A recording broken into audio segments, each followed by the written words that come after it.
nakita na nung simbag mo ko nga. Nang dahil nakita na nung simbag mo kanina. Ano be?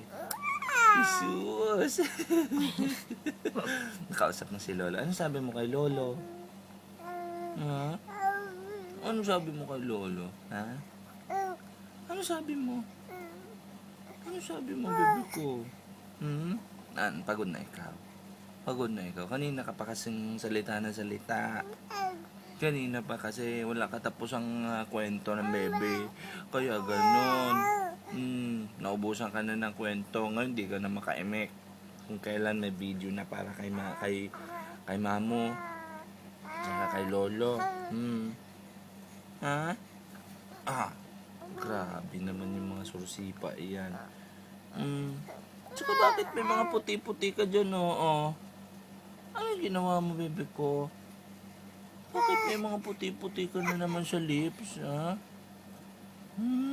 Pabubbles ka na naman, Nagpabubbles na naman ng baby ko, Ano?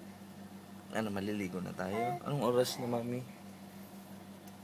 7:45 na, baby. Late ka na. Dapat 6:30 pa lang. Naliligo na ang baby na yan para masarap na ang tulog pagka ganitong oras. Di ba? Oo. Ano yan? Papakarga. No. No. Gangnam Style. Naman na, mami?